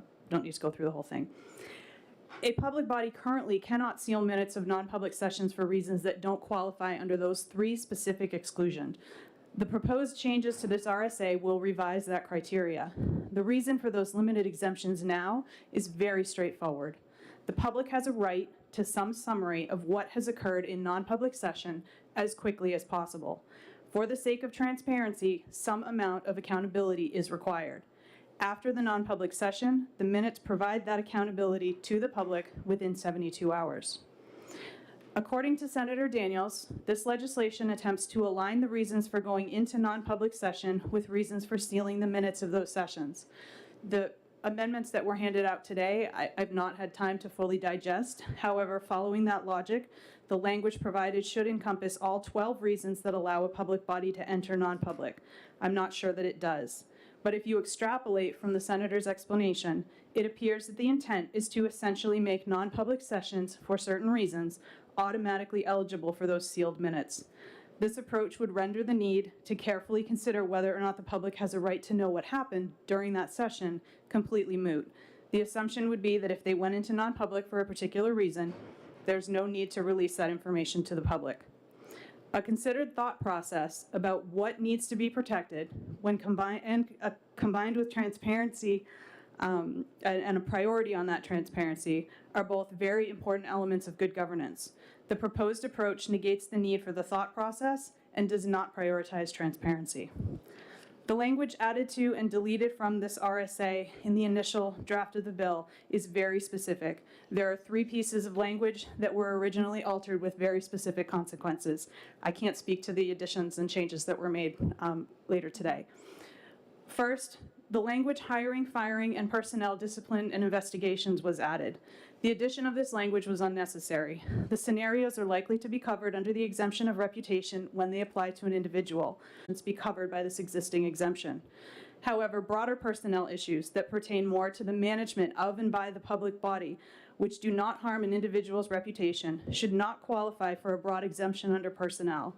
It is extremely likely that inclusion of this draft language will encourage that misinterpretation. I have already seen where the personnel exemption for entering non-public is interpreted loosely to cover administrative personnel issues that do not impact individuals this way. For that reason, I oppose the inclusion of this language. Second, the term consideration of legal advice was added initially as an example of the reputation example. Consultation with legal counsel itself is considered a non-meeting and is therefore not subject to 91A. A public body's deliberation regarding legal advice is, however, a valid reason for going into non-public session. Despite that, the public body is still accountable for any actions taken during that session. Such actions must be recorded and released to the public. If actions would be rendered ineffective by such a release, the public body may invoke the second exemption for releasing minutes until such time as that is no longer the case. If the release of those minutes would damage the reputation of someone other than a member of the public body, the exemption for reputation would also apply. Otherwise, there is no reason that a public body should not account for the discussion and the actions that took place when deliberating legal advice. Finally, the term terrorism is removed from the language outlining what I refer to as the public safety exemption. The removal of the term terrorism, and now the broader language included in this amendment, alarms me. By using the term terrorism and then defining it, the original RSA clearly identifies both the scope and the intent of this exemption. broadening the public safety exemption so that it is not constrained by the context that is provided by the term terrorism, potentially and unnecessarily restricts the ability of a citizen to gather information about public safety-related actions taken by their municipality, even when they tangentially relate to public safety. I was concerned about this before seeing the amendment. Now that I've seen the amendment, my concerns are even greater because it is much broader. Many routine public safety actions can be very loosely interpreted to be taken as an attempt to thwart a deliberate act. That is not the intent of this exemption. The objective of the right to know law is to ensure that a public official's deliberations and actions are transparent to citizens. The proposed changes here are either unnecessary or work to restrict that objective rather than to move it forward. If I understand the logic presented, they remove the requirement that our elected officials carefully consider their reasons for sealing minutes every time, rather than defaulting to an automatic eligibility. The public deserves better than this. They deserve thoughtful decision-making. They deserve accountability for what happens in non-public. The existing 3 exemptions make this thought process a requirement. I would ask that this body identify this piece of legislation as inexpedient to legislate and move on to address right-to-know opportunities that will increase transparency and citizen engagement, such as that offered by the enactment of an ombudsman's office under HB 481. Thank you very much for your testimony. Are there any questions for the committee? Okay. Seeing none, thank you very much. If you have written testimony, please give it to our secretary. Is it possible to submit amended testimony since I had to change some of my? Yes. Okay, thank you. Thank you. Okay, the chair will call Laurie Ortolano.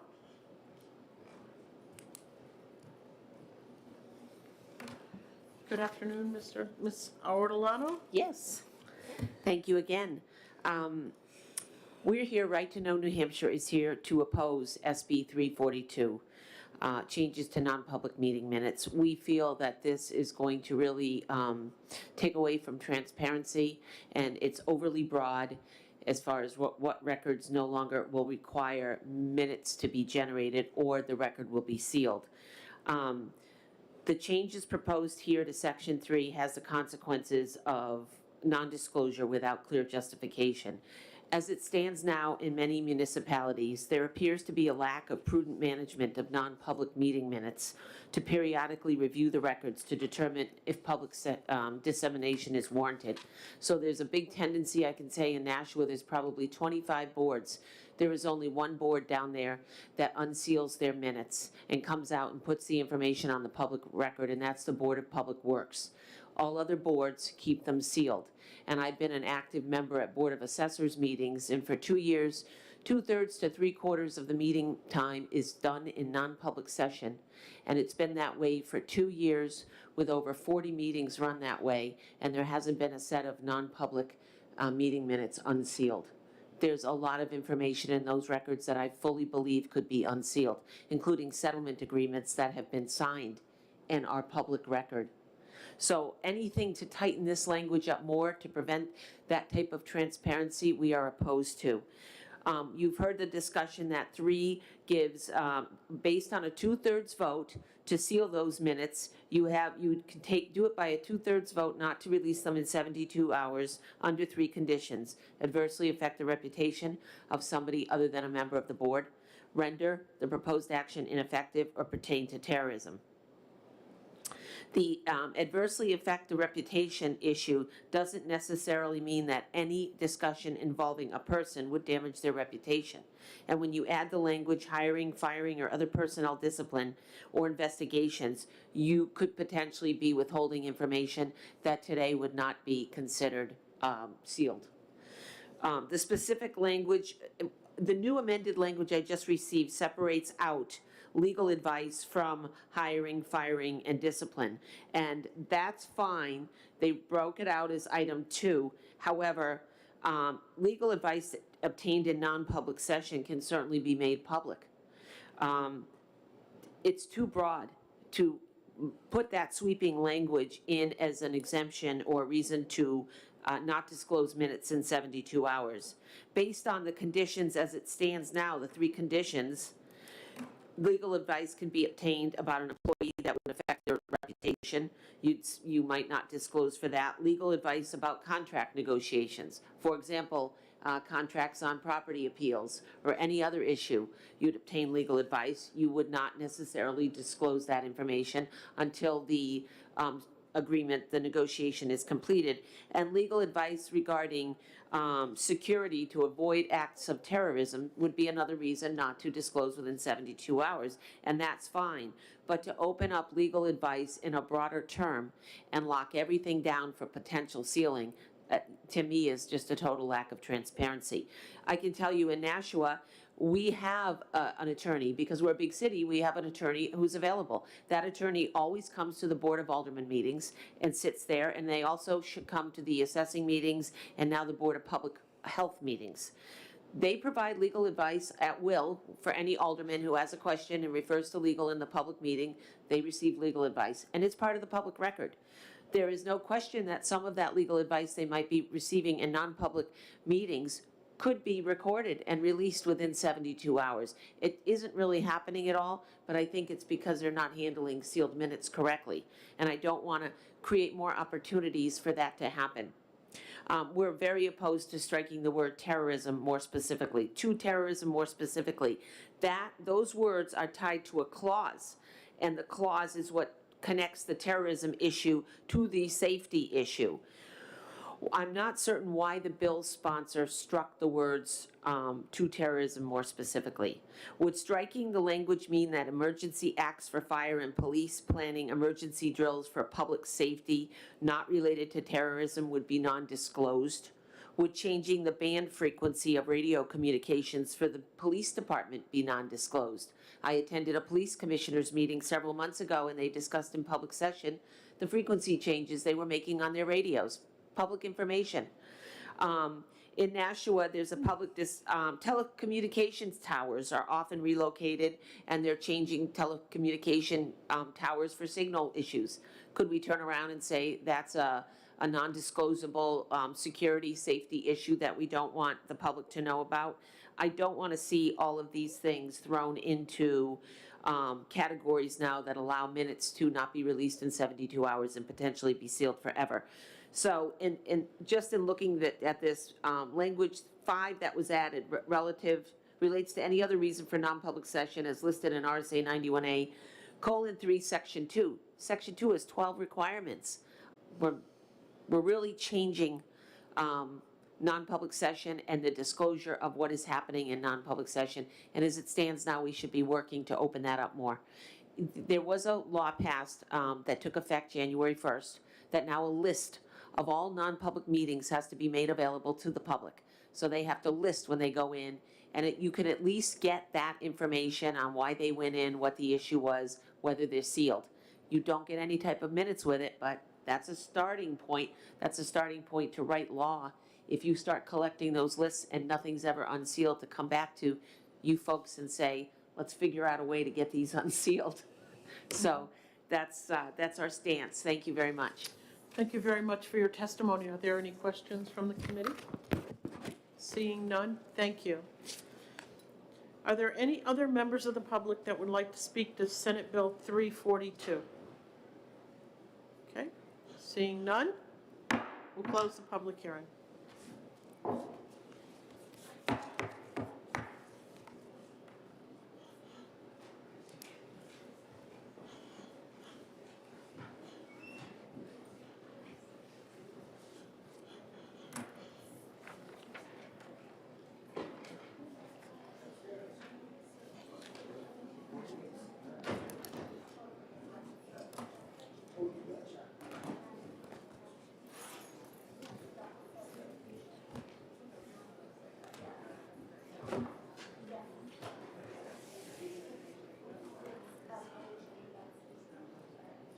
Where's?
We're going to go ahead and open the public hearing on Senate Bill 344 and recognize the prime sponsor, Senator Daniels.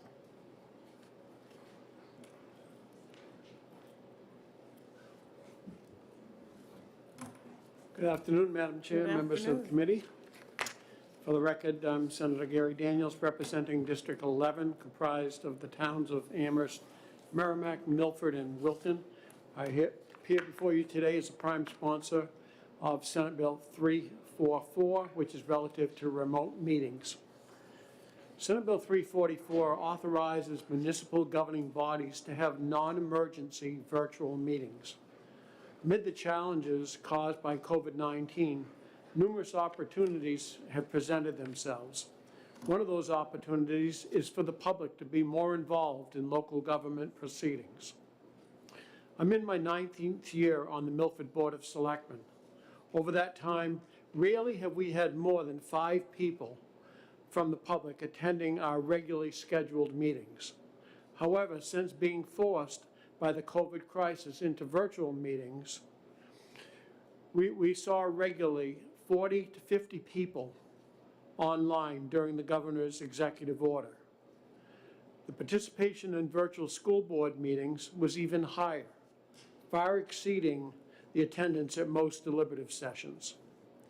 That executive order enabled municipal boards to conduct their regular meetings virtually without a majority of the board members present in person at the same location.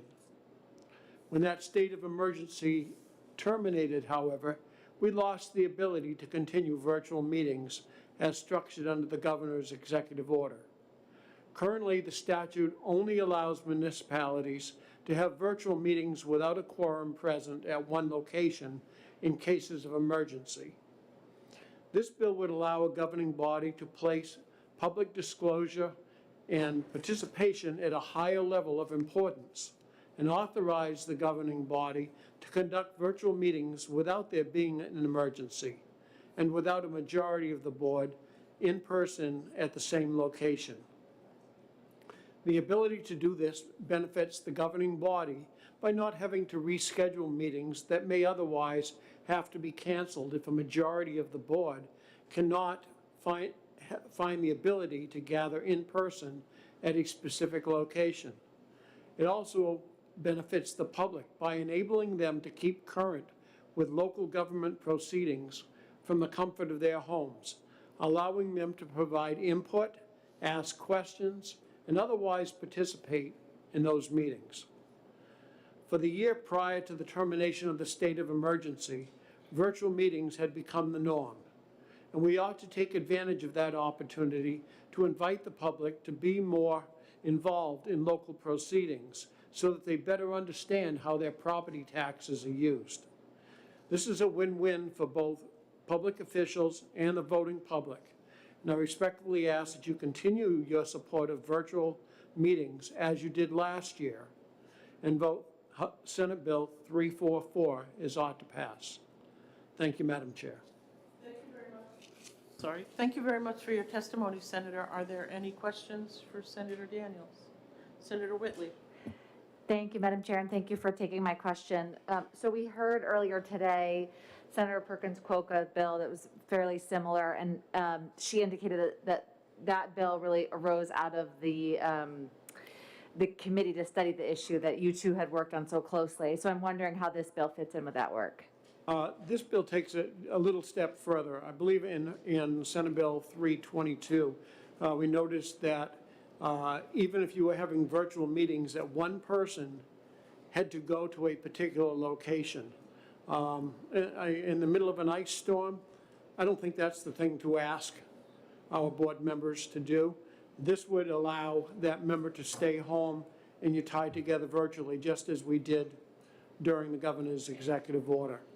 Also, the other thing, there is a clause at the end of Senate Bill 322 that I think distracts from the open meeting concept that we are trying to focus on, and my bill does not have that in here. Are there any further questions? Okay, seeing none. Thank you very much, Senator. Thank you. The chair will call the Honorable Polly Campion.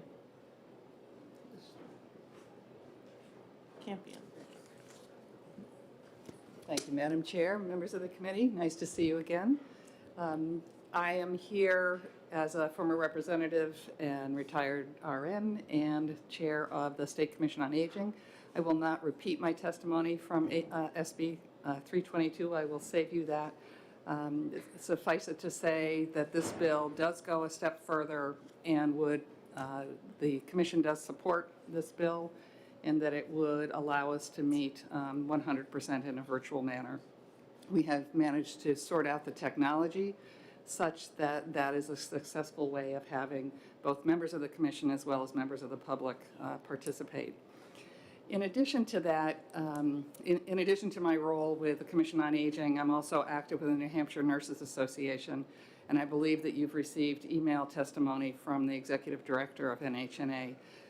But I would like to also lend the support of that organization from a slightly different perspective, and that it really has to do with nurses who have been the backbone of this state and with our ability to continue to survive during the pandemic, continue to want to be involved in public fora. They are all but unable to leave their jobs to come during the middle of a workday to testify before legislative committees. Being able to participate and to testify virtually would open that possibility up for nurses and others who have day jobs and who are working under circumstances of duress as well. So I just wanted to add that to another body supporting this bill that might open up possibilities for greater engagement that did occur during the pandemic as well. And with that, I would ask you to vote ought to pass on SB 344. Thank you very much for your testimony. Are there any questions from the committee? Seeing none, Okay. thank you. Thank you very much. Thank you for The your time. chair will call the Honorable Cliff Belo. Oops.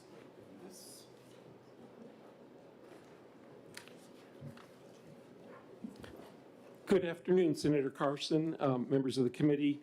I am Clifton Belo, Assistant Mayor of the City of Lebanon and Vice Chair of the Community Power Coalition of New Hampshire, and I am here to testify in strong support of this bill on behalf of the coalition.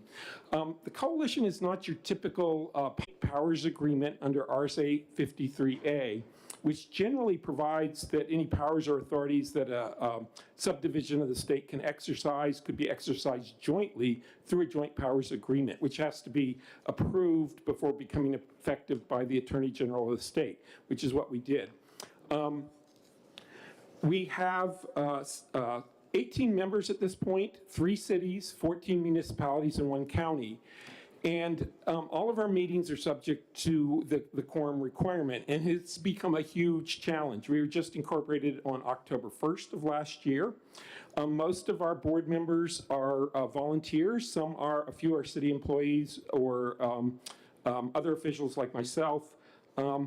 And what we're finding is that there's a lot of people who want to do the work of the coalition through the board and through the committees, but it is a real challenge because we're spread over much of the state to meet the in-person quorum requirement.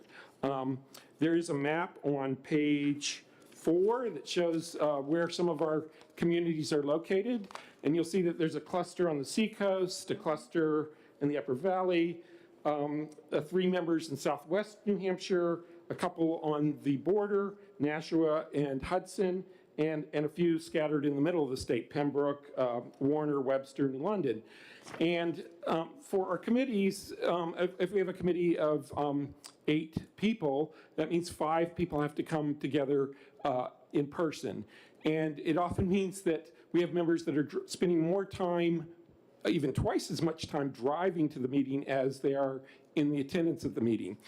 So we've had a number of members who've driven an hour and a half each way to attend an hour or an hour and a half long meeting. It's just not a good use of time.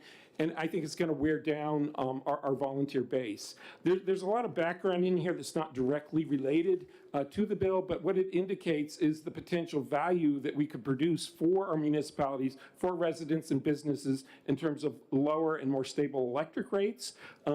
But having this bill pass would greatly improve, I think, our efficiency and productivity. So for those reasons, we strongly support passage of this bill. Thank you very much for your testimony. Are there any questions from the committee?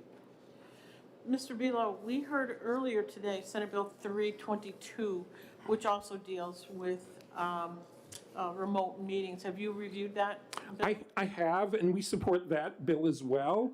I think we have a preference for this. I don't know if we were pressing or what, but when we were working on our draft organizational documents last fall, we decided to set our board quorum at 1/4 of the board, which was not too bad when we started with 16 members. It was 4 people. So usually only one person had to drive a distance. We're now up to 18, and there's several pending. We could be at 21.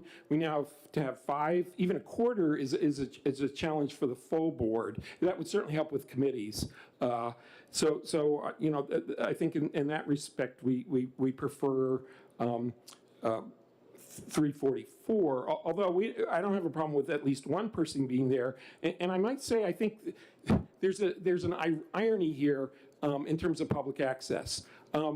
When we can have meetings, for instance, at our city hall, Lebanon City Hall, we have very good technology that our manager put in place. We already had it planned, but it worked really well during the emergency order, and really did promote a lot more participation. A lot of people and we've continued it. People can observe our city council meetings from home, and we always enable it so people can actually speak from the remote location. The irony here is that because of a difficulty in finding a place to meet that people can take the time to drive through, and the fact that, for instance, the Municipal Association, where we had been having some meetings, you know, because the recent spike closed down their meetings, we've been meeting in the Pembroke Town Hall for several committees. They don't have the technology, so we can't provide people a link to participate and attend those meetings. So the actual in-person quorum requirement of a majority of a committee has actually meant we've had to shut down public access to those committee meetings unless somebody's willing to drive to Pembroke, which, you know, so if there was a provision that said something about, you know, requiring that the public also be able to join the meeting or something like that, no problem with that. That is our intent, to be open and transparent, but also be productive. And just one other thing about the law, I just want to mention, I'm not asking this to be added to this bill, but think about this. There is a provision that's shown in existing law on page 21 that says any member participating in such fashion, meaning remotely, virtually, shall identify the persons present in the location from which the member is participating. And quite honestly, during the pandemic, you know, we were all trying to do that, but we never got into the minutes. Nobody cared. It's like, okay, my child is in the other room. They might walk through, or my spouse.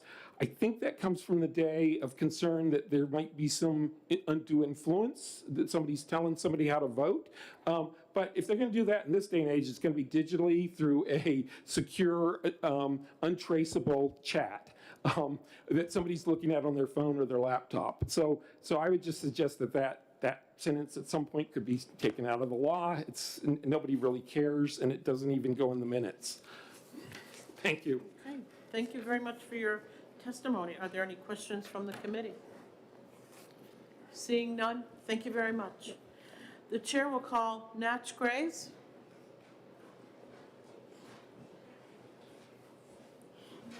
Nate Graves for the New Hampshire Municipal Association. We support this bill as we supported the prior bill earlier today.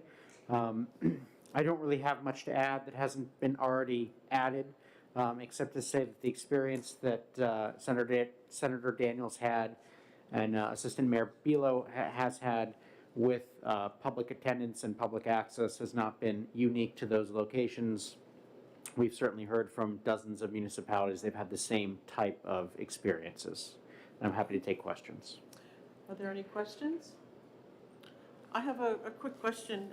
Mr. Belo brought up, beginning on line 21, any member participating in such fashion shall identify the persons present in the location from which the member is participating.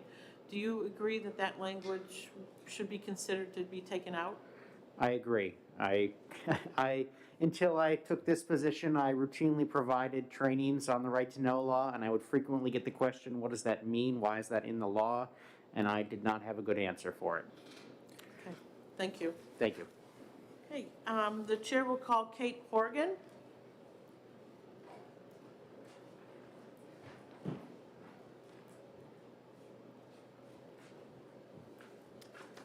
Good afternoon, members of the committee, and I will be extremely brief. I know it has been a long day for you all. The association does support this bill, and we did assist Senator Daniels in constructing the language. In addition to my comments on Senate Bill 322, which also apply here, I will say that in the nearly 8 years that I've represented the association, the only time we had public participation was when there was a remote option. We've never had anyone else attend our meetings unless it was electronically. And I'll conclude my testimony and happy to take any questions. Thank you very much for your testimony. Are there any questions? I'm going to ask you the same question I asked Mr. Graves. Mr. Belo had mentioned on line 21, any member participating in this in such fashion shall identify the persons present in the location from which the member is participating. Do you agree that we should consider taking that language out? Yes, we do, ma'am. Okay, terrific. Thank you. Thank you. Okay, are there any other members of the public who would like to speak to Senate Bill 344? Okay, seeing none, we're going to close the public hearing. The committee is not execing today, so we have concluded our business. Thank you all for being here, and we look forward to tomorrow when we're going to meet in the afternoon as well. Take care.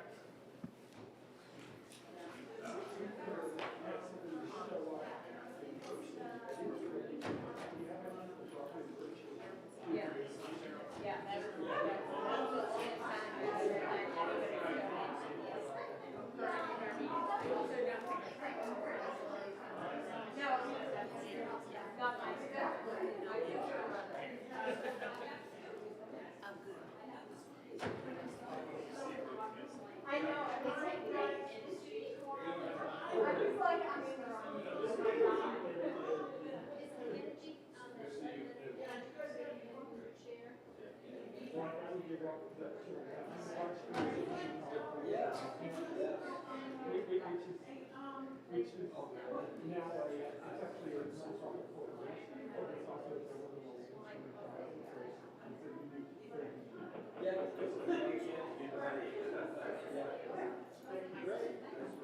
know.